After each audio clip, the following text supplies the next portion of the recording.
troisième table ronde, effectivement, pour décrypter les certifications formelles, leur diversité, leur élaboration, leur instruction, les certifications aussi informelles, les formes un peu différentes de reconnaissance de la compétence. On va en parler avec 4 intervenants: Goulven Droumaguet de France Compétences, Philippe Petitqueux de l'association Reconnaître, Michael Hiroux de la certification Le Robert et Julien Nizery de l'AFNOR. Ils nous rejoignent.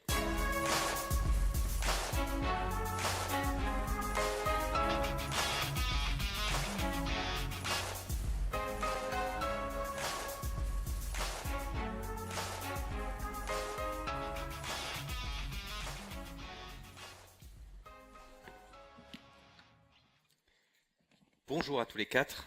Quelques mots pour vous présenter les uns les autres. Alors on va commencer par Michael Hiroux, mais bon, vous êtes présenté tout à l'heure, donc ça peut être assez rapide, fondateur et directeur de la certification Le Robert. À vos côtés, Julien Nizery. Bonjour Julien. Vous êtes directeur général d'AFNOR Certification, qui est présent dans 37 pays, regroupe 1800 auditeurs et évaluateurs, emploie 350 collaborateurs et porte une dizaine de certifications, on aura l'occasion d'en reparler, au répertoire spécifique. Juste à vos côtés, Philippe Petitqueux, bonjour. Bonjour. Alors vous êtes secrétaire général de l'association Reconnaître et délégué régional au numérique pour l'enseignement agricole en Normandie. L'association Reconnaître, un petit mot, une petite précision, en fait c'est une association qui promeut les badges numériques depuis 2018 et c'est la branche francophone de l'Open Recognition Alliance, créée par des praticiens des questions de reconnaissance des compétences et d'identité professionnelle. Et enfin, Goulven Droumaguet, bonjour. Bonjour. Vous êtes, Goulven, directeur de la certification à France Compétences et je vais démarrer avec vous pour vous demander. La table ronde s'intitule Anatomie d'une certification. Il y a des certificateurs aguerris dans la salle, il y a des nouveaux, il y a des futurs probablement. Donc peut-être de nous dire quels sont les éléments constitutifs d'une certification et puis peut-être après de nous dresser un peu le panorama des certifications et des certificateurs actuels. Bonjour à toutes et à tous. Anatomie d'une certification, c'est vraiment le nom qui a été le mieux dédié pour cette table ronde. Anatomie, dans le sens où on est sur une démarche scientifique qui analyse la structure des êtres vivants. Et la certification est un être vivant. Et en premier lieu, c'est ce qu'il faut se dire. Quand on travaille, quand on évoque, quand on envisage un sujet de certification, on se dit qu'on va s'inscrire dans quelque chose de vivant. Le vivant avec l'interne et l'externe. Un être vivant, il y a le premier jour, celui où il est rendu visible au monde entier. Ce premier jour, est-ce que c'est celui d'une décision d'enregistrement favorable par France Compétences? Non. On sait bien qu'un être vivant, quand il arrive au monde, il y a eu plusieurs mois auparavant, 9 pour les plus communs. Et c'est une durée qui est importante aussi, de se dire cette durée de gestation avant de présenter un dossier. Un être vivant, quand il vient au monde, ensuite, il va grandir. Et une certification aussi, elle est amenée à grandir. Elle est amenée à grandir jusqu'à atteindre un certain âge, une forme de maturité. Alors pendant cette période, il peut y avoir des petites erreurs de jeunesse. Il faut que ça s'ajuste, tout ça. On le sait et on le comprend bien. Et puis après, le jour où elle a atteint un stade de maturité, cette certification, cet être vivant, il continue à grandir, il reste au seuil de maturité, ou alors il grossit. Et c'est là où parfois le piège est, sans trop dévoiler la suite de nos échanges, de se dire que la certification finalement qui fonctionnait bien, je continue à la faire vivre, à l'alimenter, à la solliciter tellement qu'elle n'est plus à maturité, elle avait suffisamment grandi, elle a trop grossi. Et dans la nature, l'obésité n'existe pas. En tout cas, elle est contrôlée. Donc voilà, je voulais simplement introduire, c'est pas moi du tout qui suis à l'origine, bien entendu, de l'intitulé de cette table ronde, mais je trouvais que l'anatomie, en ce qu'il décrit vraiment un schéma des organes, c'était bien nommé. Et puis pour aller jusqu'au bout d'ailleurs, ces êtres vivants, ils communiquent entre eux. Le principe même d'un écosystème, c'est que ça communique. Eh bien, figurez-vous que pour les certifications professionnelles également, on les fait communiquer entre elles. Et pour communiquer, c'est un langage. Et celui de la certification professionnelle, c'est le langage compétence. Quels sont aujourd'hui les différents types de certifications et quelle est leur rôle, leur objectif à chacune. Alors, il y a plusieurs typologies de certification. En revanche, ce qui les relie toutes, et alors là, c'est le Code du travail qui nous le rappelle, hein, dans un premier temps, c'est qu'elles doivent répondre à la définition de l'action de formation certifiante. C'est vrai qu'on parle beaucoup de certification professionnelle, mais le Code du travail, en premier lieu, nous parle de formation certifiante. Et par rapport à ce que évoqué tout à l'heure Michael, on voit déjà la trajectoire vers laquelle on s'oriente. Le Code du travail nous dit qu'une certification, pour qu'elle soit qualifiée d'action de formation certifiante, c'est un parcours pédagogique qui permet d'atteindre un objectif professionnel. Parcours pédagogique qui permet d'atteindre un objectif professionnel. Et ça, c'est extrêmement important, parce que la notion de parcours, elle dit bien qu'il y a un point de départ et un point d'arrivée.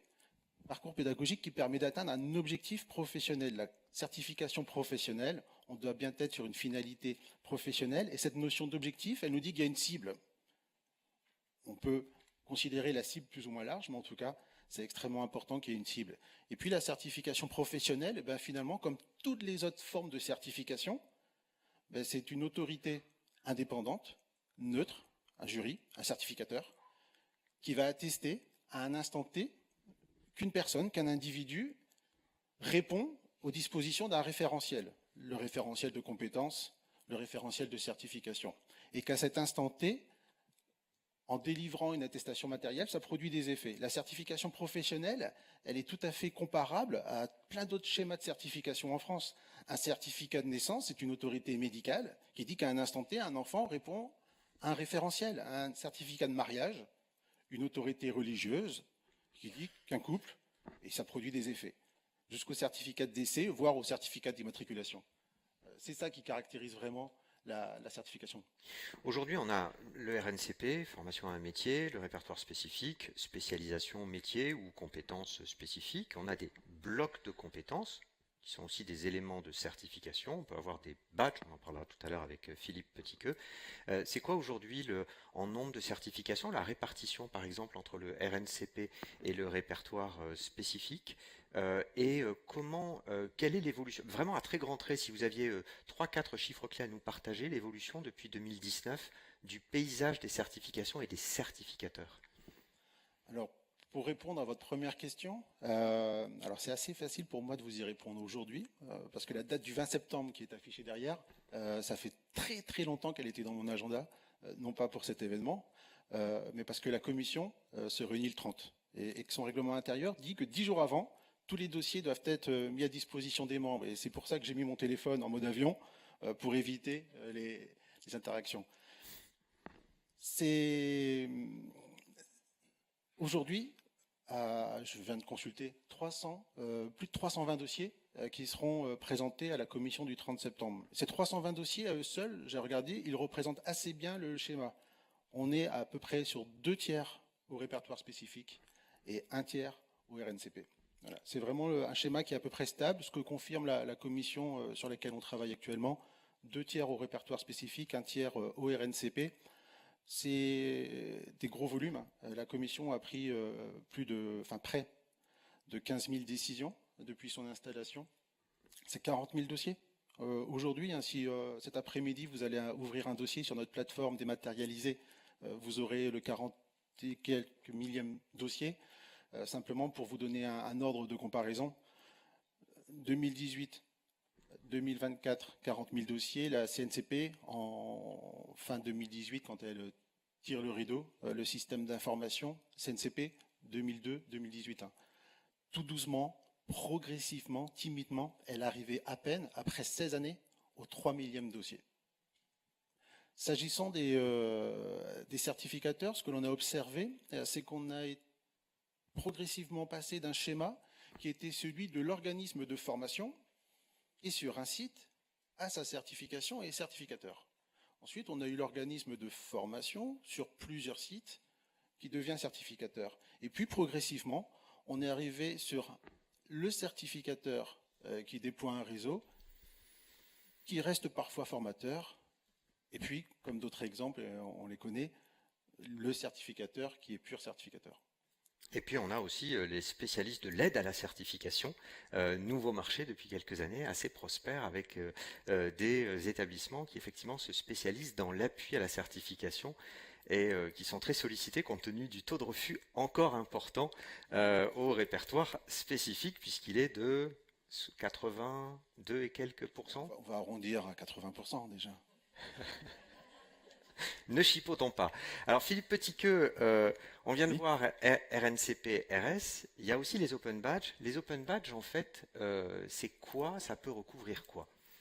On va parler de l'anatomie des badges. Alors, déjà déconstruire quelques peut-être mauvaises représentations. Quand on parle des badges, c'est pas opposé aux certifications. Il n'y a pas d'un côté des certifications des diplômes et puis de l'autre il y aurait des badges. Le badge, c'est un support numérique. C'est un support numérique qui permet de rendre visible une reconnaissance.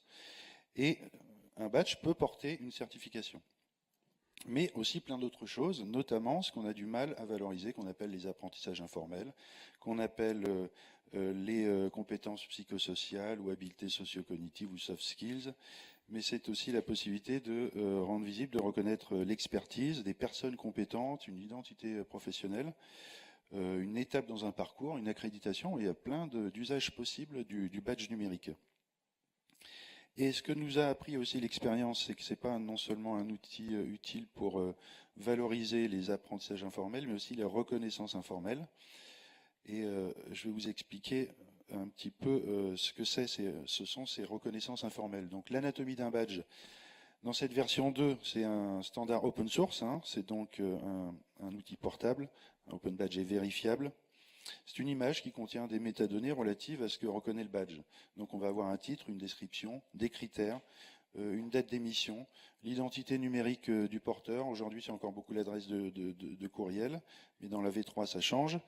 On va avoir aussi des informations concernant les bénéficiaires de ce badge, donc la communauté autour du badge. Et on va voir aussi ce qu'on appelle des endossements, donc des attestations de personnes, des recommandations de personnes qui peuvent recommander le porteur du badge ou le badge lui-même.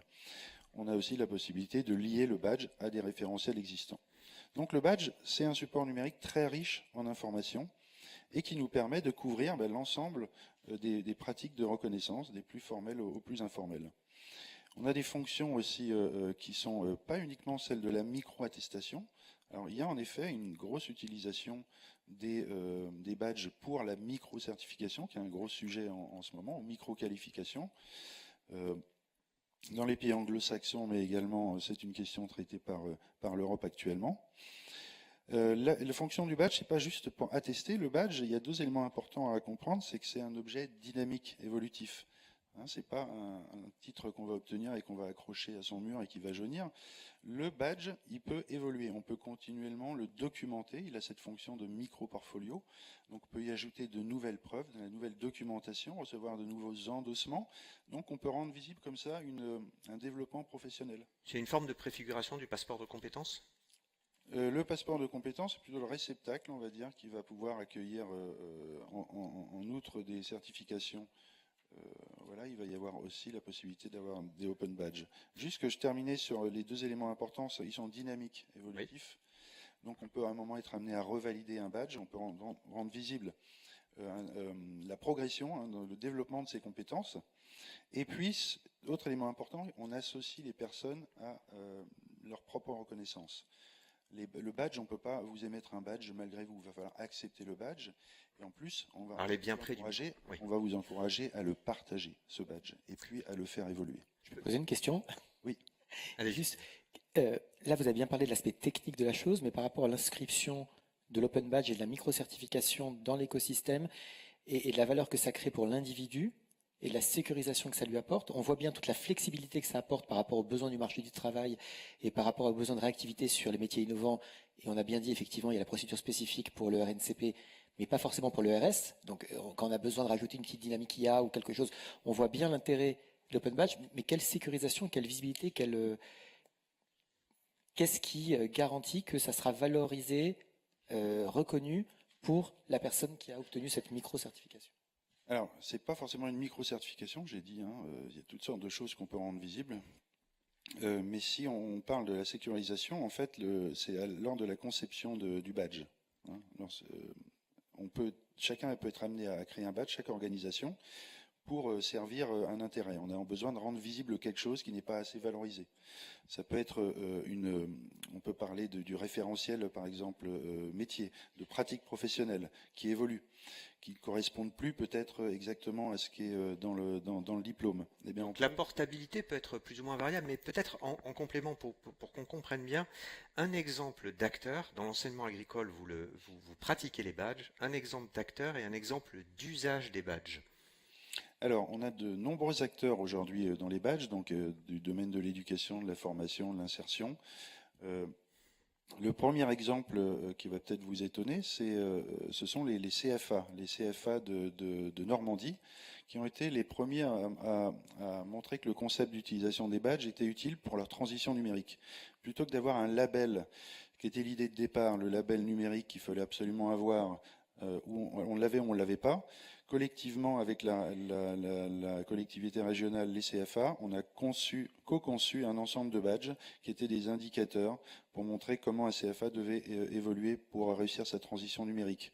Des badges qui reconnaissaient avoir un référent numérique, un plan de formation, donc des badges médiatisation, simulables, reconnaissables, enfin qui sont reconnus en région Normandie. Qui sont reconnus en région Normandie et qui étaient là pour permettre, comment dire, de reconnaître la transition numérique des CFA. Donc ça a été un exemple concret où les badges ont été co-conçus avec les critères, ça a été objet de discussion entre CFA qui sont même concurrents. Voilà, qu'est-ce qu'on doit mettre en œuvre pour réussir notre transition numérique. Et on peut avoir des badges au fur et à mesure et donc montrer comme ça cette progression.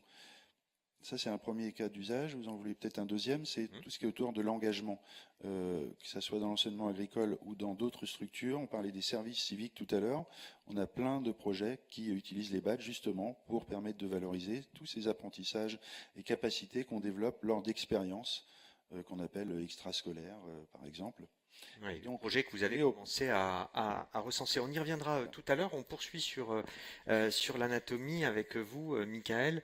C'est quoi les grandes étapes dans la création d'une certification quand on est certificateur? Alors, la création d'une certification au répertoire spécifique, je précise, est aujourd'hui, petite parenthèse, mais un processus structuré. Donc c'est quand même un engagement important. Alors je disais aujourd'hui parce que c'est vrai qu'on a beaucoup évolué, hein, et notamment le rôle des certificateurs a aussi beaucoup évolué ces dernières années. Et si on devait résumer, je pense qu'il y a 3 grandes phases un petit peu du dossier. La première, c'est la note d'opportunité, qui me semble cruciale dans la démarche de création de la certification. Donc la note d'opportunité, c'est quoi? C'est la capacité à démontrer la pertinence et l'utilité de la certification proposée dans le marché de l'emploi, dans le monde professionnel. Ce qui passe par un recensement des certifications déjà existantes, puisque souvent, voilà, il peut y avoir des certifications proches, voire similaires. Tout à fait. Donc la note d'opportunité, pour nous, elle est centrale parce qu'elle permet aussi, je pense à France Compétences, de bien comprendre l'intention qui est derrière. Pourquoi on crée finalement une certification, sur quel marché, ça porte sur qui. Donc ça, c'est un premier élément. Le deuxième, qui est plus, je dirais, interne, entre guillemets, c'est le référentiel de compétences. Donc là, en tant que certificateur, et c'est Laurence, je crois, dans la table précédente qui indiquait, il y a une vraie compétence des certificateurs sur la capacité à créer des référentiels didactiques, différents types de référentiels, mais en tout cas à bien structurer qu'est-ce qu'on attend de la certification sur les blocs de compétences, les compétences et comment tout ça est validé en fait. Et puis la troisième grande phase, c'est toute la démarche qualité qu'il y a derrière ça. Donc là, la démarche qualité, elle se découpe, il y en a un peu à tous les étages, je dirais, de la certification, aussi bien dans la création même de l'examen, par exemple, de certification. Qu'est-ce qu'on met en place pour s'assurer que les examens soient cohérents d'un examen à l'autre, sur aussi le passage de l'examen. Aujourd'hui, on peut le passer en présentiel ou en distanciel via des systèmes de proctoring, par exemple. Donc, quels sont les différents éléments qu'on met en place? Et surtout, là où notre rôle, je pense, a beaucoup aussi évolué en tant que certificateur, c'est dans le contrôle et les audits de tous nos partenaires. Donc aujourd'hui, on a tous plusieurs centaines parfois de partenaires, voire milliers pour certains.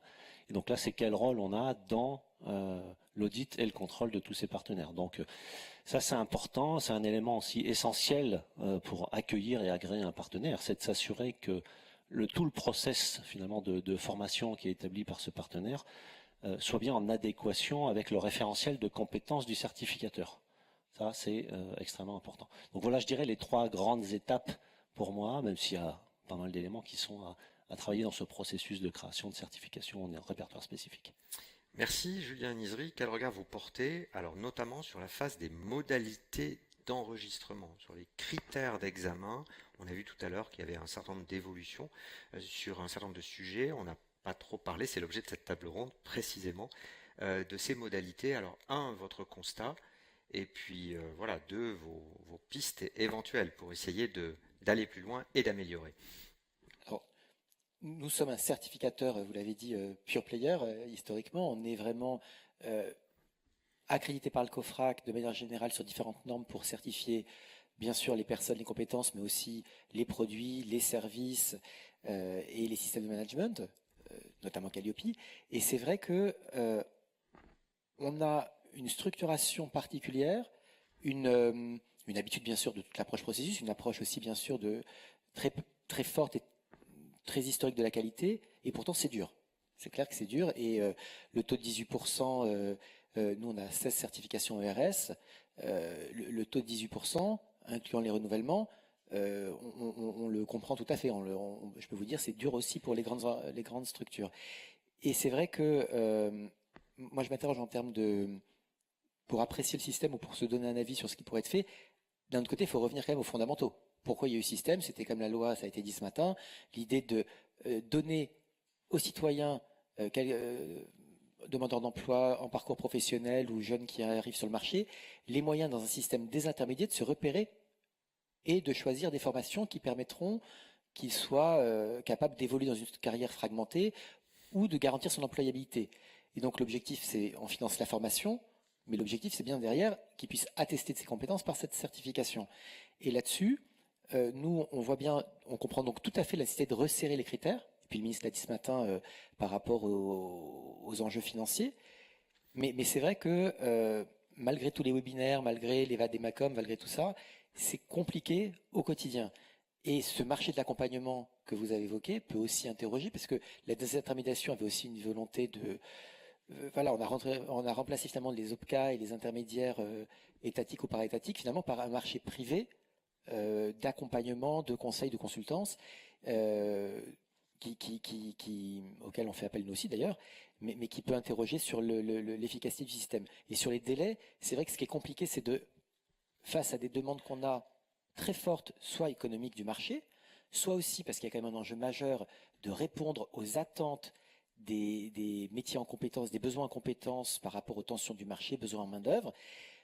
Les délais d'instruction, ils sont bien sûr accélérés et avec un travail très fort, mais c'est vrai que pour nous, tel qu'on le ressent, le délai moyen il est en baisse, mais nous le délai médian, en tout cas le délai en tout cas que nous on ressent, ça dépend vraiment de nos produits et de la façon dont on doit poser, puis déposer, puis redéposer le dossier, mais c'est vrai que c'est pas évident au quotidien, notamment et d'un point de vue entreprise, et aussi d'un point de vue, je vous dis, réponse aux besoins du marché par rapport à des besoins très spécifiques où on se dit finalement, c'est dommage parce que peut-être qu'on n'y arrive pas, on fait nos meilleurs efforts, on n'arrive pas à justifier pourquoi notre certification devrait être ORS. Pourtant, les entreprises ont besoin de cette certification. Vous pouvez nous partager une illustration, un exemple de difficulté rencontrée sur un dossier de certification? Ça rentre dans l'instruction du dossier. Moi, j'aurais plutôt dit, une des difficultés qu'on va avoir, c'est nos process qui sont en plus à la croisée des exigences, et ça a été dit ce matin, du Code du travail, qui évoque très légèrement finalement ce qu'est une certification de personne, et du Code de la consommation, parce que nous, en tant que certificateur, on obéit au Code de la consommation avec des exigences d'accréditation notamment, et par exemple pour tout ce qui est diagnostic, on a de nombreux produits pour lesquels on a à la fois une exigence souhaité pour nous, notamment pour les aspects financiers, d'être au RS, et d'autres d'être obligatoirement répondre aux attentes, par exemple du COFRAC, par exemple pour tout ce qui est diagnostiqueur immobilier, on doit à la fois répondre aux attentes du ministère, aux attentes du COFRAC qui est accrédité, et répondre bien sûr aux attentes notamment en matière de modalités d'évaluation, bah, qui sont celles attendues, et on le comprend bien, par le RNCP. Par Oui, le ou RNCP. sur votre certification de DPO, de délégué à la protection Alors des données, DPO, où là, la c'est CNIL encore, DPO, c'est intervient. encore pire parce qu'on doit répondre aux attentes de la CNIL, en lien avec l'ANSSI. Être cofraqué, c'est une exigence de la CNIL, et on a encore un troisième acteur. Donc c'est vrai que là-dessus, on y arrive, mais c'est pas évident et c'est pas forcément la mentalité. Et juste, voilà, donc nous on est très demandeurs et très fervents de toutes les aides qui sont apportées, la lisibilité et de la prévisibilité. Et c'est vrai qu'on est passé à un système qui se voulait désintermédier, mais la difficulté, c'est comment on peut, après de façon pragmatique, sans couper les angles, Mais le dialogue s'est installé.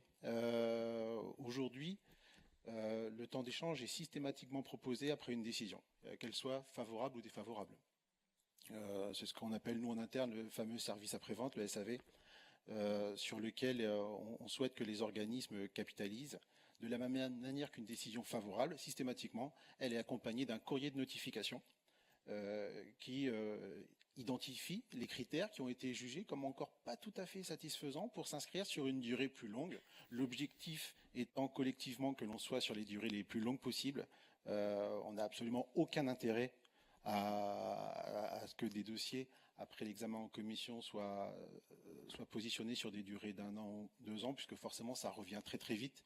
Et au RNCP, ça nous amène souvent à réinterroger les mêmes promotions, et donc les mêmes promotions produisent les mêmes effets.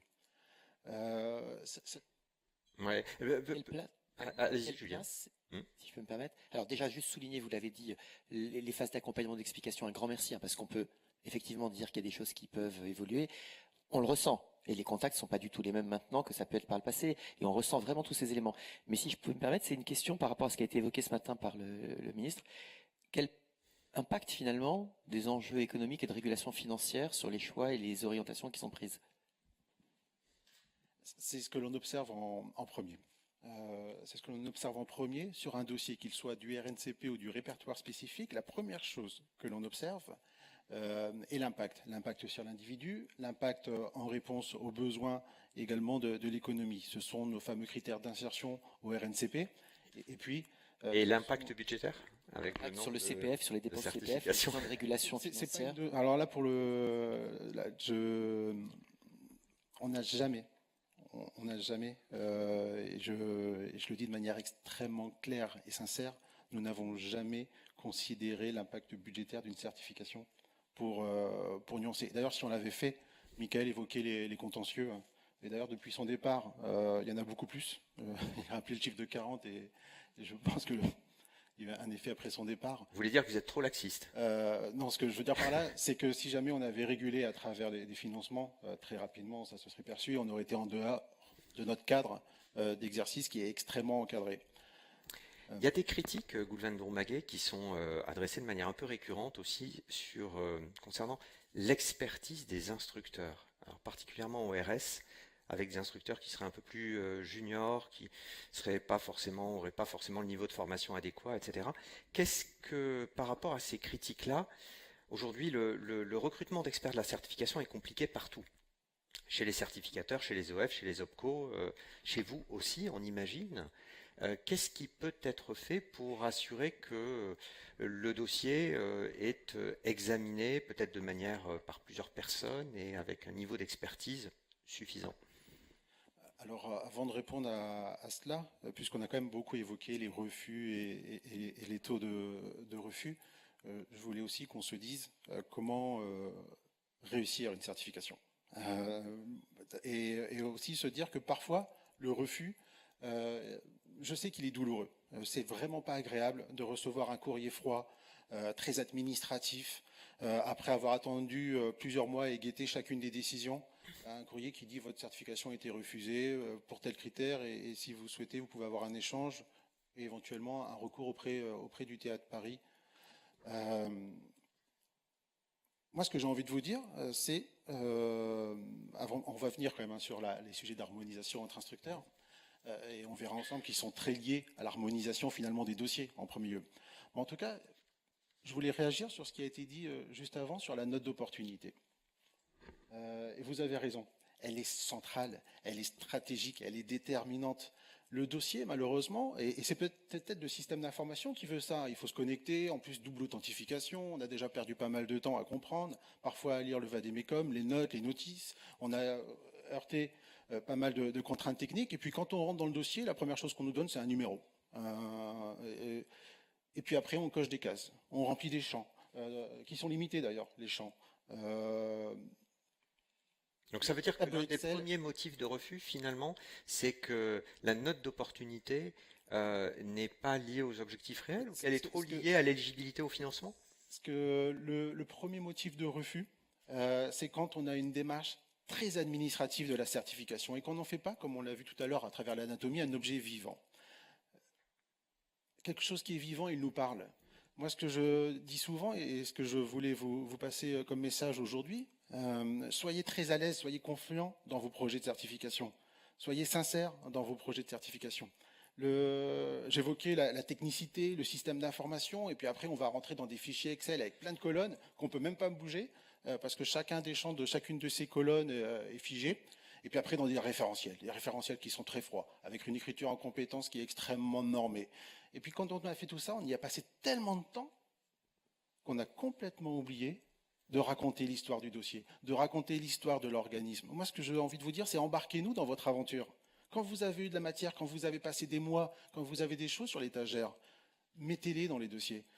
Une note d'opportunité, et a fortiori au répertoire spécifique, quand elle est bien faite, à elle seule, elle embarque tout le dossier, elle embarque tous les critères. La note d'opportunité, elle va dire aux instructeurs, aux membres de la commission, ok, allez voir les preuves de la valeur d'usage, allez voir ma démarche qualité, mon sujet de réseau, ma mobilisation du CPF. Voilà ce que vous allez y trouver. Moi, ce que j'ai envie de vous dire, c'est comment j'ai vécu pendant cette période et ce que je m'engage, et c'est des gros enjeux d'engagement, à faire si demain je suis enregistré.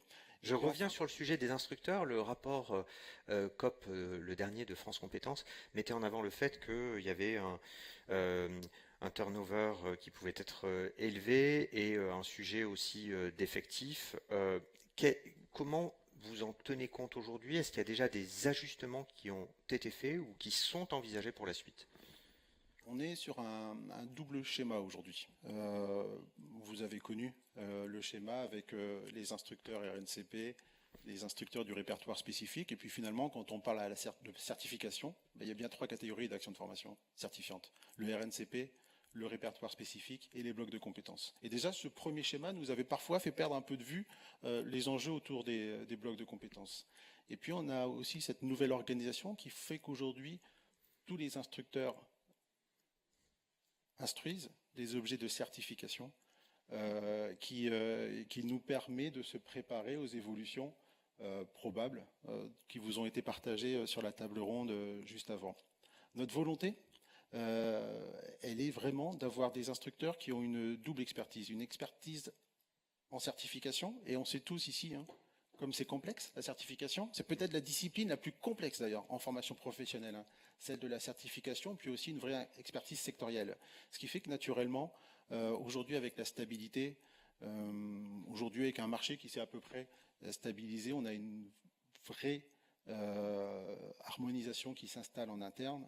Mais pour accompagner cette harmonisation, il faut aussi que l'on harmonise, et on vous doit aussi certains supports qui vous aideront, puisque les volumes dont je parlais tout à l'heure, le taux de refus au répertoire spécifique, 80%, il mélange tout. 100% des certificateurs actifs ont réussi à être enregistrés.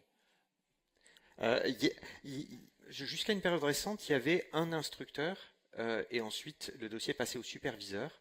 Le principe du binômat et de la non-affectation soit au RS, soit au RNCP, est-ce que ce principe-là est acquis et d'ores et déjà mis en place? C'est vrai que souvent on confie à l'instructeur ou à l'instructrice un très grand pouvoir, alors qu'il est en revanche extrêmement contraint. L'instructeur ou l'instructrice, son travail, c'est de se dire voilà ce que dit le dossier, voilà ce que sont les critères, et voilà, à vous, membres de la commission, quelle est la distance au but. À vous d'apprécier l'écart, et à travers cet écart, de dire est-ce que ça sera un ajournement, une décision favorable ou défavorable. Avant que le dossier soit confié à un instructeur, il a déjà été vu par une première personne en charge de la recevabilité, puis un instructeur, quand il y a des gros enjeux, des gros volumes, que l'on binôme. Le rapport d'instruction est ensuite confié à un superviseur. Après avoir été supervisé, il est présenté au président de la commission, et c'est là, enfin, où les 20 membres vont pouvoir se saisir. Donc, pour être très clair et très précis, le binômat aujourd'hui, il est nouveau, mais sur des dossiers d'une certaine taille, et la non-affectation au RS-RNCP, ça veut dire des instructeurs qui ne sont pas sur un seul des répertoires, elle est aussi systématique. Oui, elle l'est aujourd'hui. Parfait, merci pour ces réponses. Alors, on a évoqué les différents types de certification, reconnaissance formelle, informelle.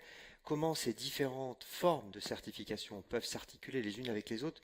Philippe Petitqueux, votre avis, votre regard sur la manière dont les open badges peuvent cohabiter avec le système de certification formelle? Mais j'ai pas complètement la réponse, que c'est le sujet justement, un des grands sujets de la conférence EPIC qu'on organise avec hashtag le plus important du 6 au 8 novembre à Paris, donc cette année. C'est justement comment ces nouvelles reconnaissances peuvent s'articuler avec les reconnaissances existantes. Alors, dans ce qui est pour le contexte d'enseignement chez nous dans l'enseignement agricole depuis 5 ans, on les utilise pour enrichir la formation, pour enrichir le diplôme. Parce que la formation ne doit pas se contenter de traiter ce qu'il y a dans le référentiel de certification. On forme des citoyens, on travaille beaucoup, de plus en plus sur l'interdisciplinarité. Nos diplômes sont rénovés régulièrement, et il y a plein d'aspects de nos apprenants, de capacités qui sont développées, d'engagement qu'on valorise. Alors c'est On beaucoup utilise en champs de complément. On va dire un complément. Ça, c'est une première piste, c'est le complément, l'enrichissement de la formation. Il y a beaucoup de cas d'usage dans des ministères, dans le monde de la formation. Il y a un cas historique en entreprise, celui d'IBM, qui utilise les open badges. Est-ce qu'aujourd'hui vous avez dénombré le nombre de cas, et est-ce que ça s'étend un peu en dehors de l'écosystème formation? Alors, avec hashtag le plus important, on a également constitué le comité national des acteurs des badges numériques.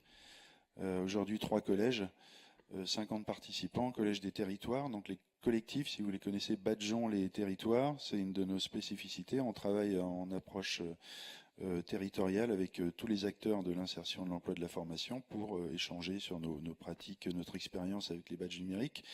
On a le collège public, on a notamment donc le ministère du Travail, on a la Caisse des dépôts, Pôle emploi, Centre Info, les régions de France. Et sur le collège des entreprises, on a des OPCO, l'AFDAS, on a les Tech France, voilà, ADECO, les Deux Rives, etc. Et avec ces acteurs, on a écrit le livre blanc des badges numériques qui est sorti et qui fait des propositions, qui est sorti en décembre 2023 et qui fait des propositions pour le déploiement des badges numériques en France, et notamment en traitant ces questions, quelle reconnaissance en entreprise, quelle articulation entre reconnaissance formelle, non formelle. Et on n'a pas encore de réponse. Ce qui est sûr, c'est que ce sujet de ces nouvelles reconnaissances prend de l'ampleur. Voilà, on est sollicité en tant qu'association sur les territoires par de plus en plus d'acteurs qui se disent on a besoin de nouveaux outils, d'une nouvelle façon de penser la reconnaissance des personnes, de leur parcours. Voilà. Et je cite deux, trois des propositions d'ailleurs du livre blanc qui est assez récent.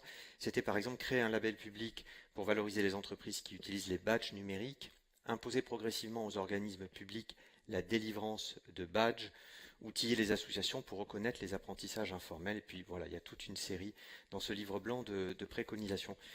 Julien Nissery, quelles sont les formes de reconnaissance que vous promeuvez au sein de l'AFNOR en dehors finalement de l'éligibilité au financement, parce qu'il y a pas mal de demandes du marché qui existent en dehors de la certification formelle, et quelle peut être la place selon vous de ces différentes formes de reconnaissance? Juste pour réagir par rapport à l'open badge, pour bien comprendre, en fait, on voit bien, et vraiment ça répond encore une fois aux demandes et c'est de gages de matérialité pour une dynamique pour l'entreprise, et c'est pour moi extrêmement innovant, mais exactement comme je pouvais faire quelques remarques ou suggestions concernant la difficulté qu'il peut y avoir à inscrire quelque chose au RS ou au RNCP, à l'inverse, c'est garant de l'inscription de cette certification dans une politique publique, que derrière il y a une formation, mais qu'il y a aussi une validation, non pas seulement des acquis de la formation, mais bien des compétences attendues pour l'exercice d'un métier ou d'une partie de métier.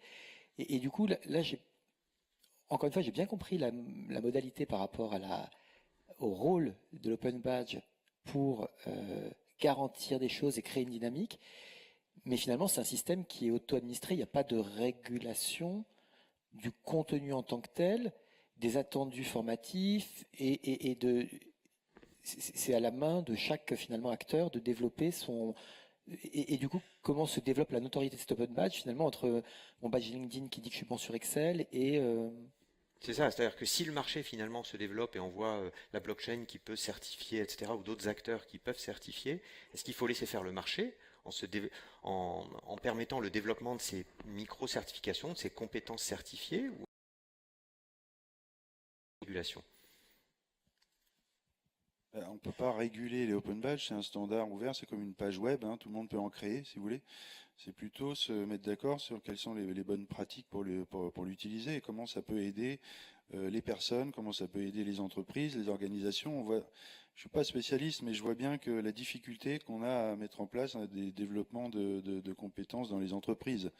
Hein. On travaille beaucoup sur cette notion de compétence et de plus en plus j'entends et j'ai lu des rapports qui disent qu'on sera mieux de travailler sur des pratiques professionnelles plus proches des préoccupations des entreprises plutôt que de se battre sur le nom et ce qu'on met dedans, comment on décrit ces compétences que personne n'a jamais vues d'ailleurs. Oui. Compétences, par contre on voit les personnes compétentes, on les voit en pratique. Et ça rejoint également ces compétences psychosociales. On va pas créer des badges de compétences psychosociales avec plusieurs niveaux. On va plutôt identifier des situations professionnelles dans lesquelles j'identifie les CPS qui sont en œuvre, j'essaye de les reconnaître chez moi ou d'identifier si j'ai besoin de les développer.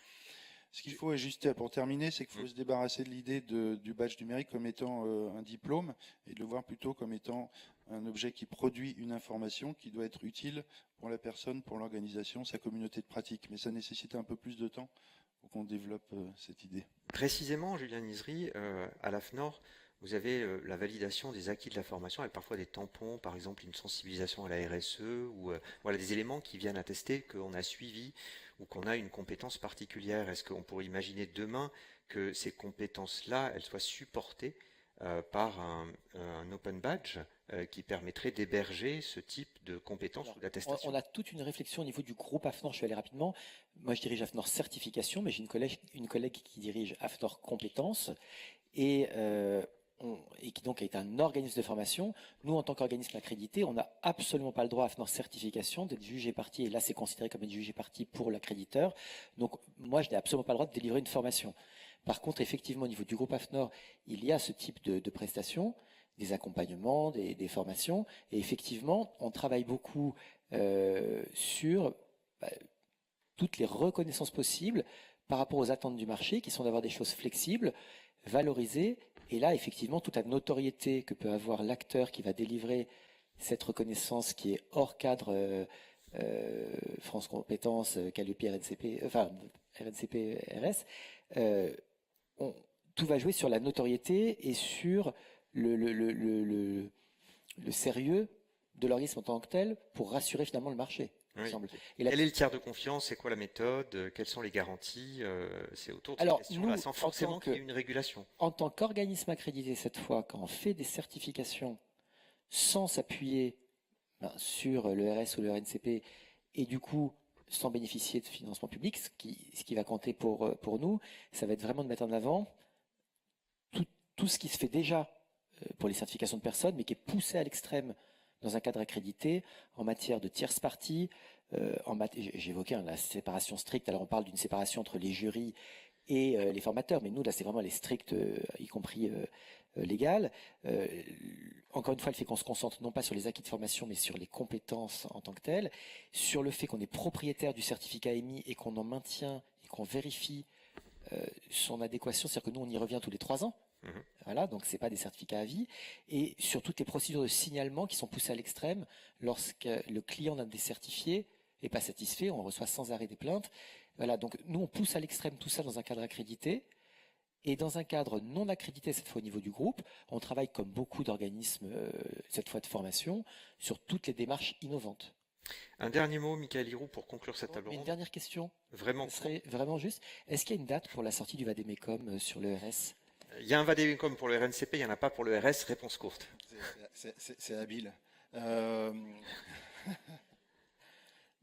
le Vademecum RS a fait l'objet d'un très long travail. Et il a été souvent partagé avec les membres de la commission. Le risque parfois d'un Vademecum, et on l'a vu sur le RNCP d'ailleurs, c'est qu'il est opposable. Mais quand il est opposable, il est réciproquement opposable. Et on a vu au RNCP certains acteurs qui ont lu avec le doigt le Vademecum, qui ont stabilobossé certains passages, et puis qui finalement, quand le dossier arrive, on y retrouve parfois mot pour mot des éléments du Vademecum. Alors, Donc ce qui est stable sur le RNCP, il est parfois un peu moins sur le répertoire spécifique. En revanche, bien entendu, vous aurez très bientôt en visibilité un Vademecum sur le répertoire spécifique. très bientôt, ça veut dire quoi? 2025, 26? Ça forcément à l'issue d'une commission. dont le calendrier, vous le savez, est désormais rendu public. Hein. Voilà. Ça a été une grosse année 2024. Hein. 2024 pour nous, c'est un changement de la commission, un changement de direction. C'est aussi presque la fin d'un cycle, hein, puisque Oui, la c'est dernière ça. décision de la CNCP enregistrée pour 5 ans. Après, ce que vont arrivait vous demander les acteurs, mais c'est l'objet de notre débat, c'est de la co-construction. Mot conclusif, Michael Hiroux. On peut conclure qu'on est sur le bon chemin avec toutes les différentes instances. Mais ce qui est important de comprendre, c'est la complémentarité de tout ça finalement. Le RNCP qui est voilà, il va former sur des titres, des diplômes. Le RS c'est plutôt sur des compétences transverses ou complémentaires. Donc on voit bien que c'est un peu matriciel, que c'est essentiel. L'Open Badge est plutôt une sorte de représentation de la compétence. Presque quelque chose qui est très évolutif, qui est très vivant, comme le disait. Donc, je pense que ce qui est intéressant, c'est de permettre à n'importe quel individu de pouvoir s'inscrire dans le temps. Tu vois, comment réussir à démontrer l'acquisition de toutes ces compétences au travers des différents formats qui existent, du diplôme jusqu'à des badges sur des projets X ou Y. Et on va creuser ces sujets-là cet après-midi. Reconnaissance par les entreprises, compétences de demain. On va reprendre certains des éléments. Merci beaucoup à tous les quatre. Merci.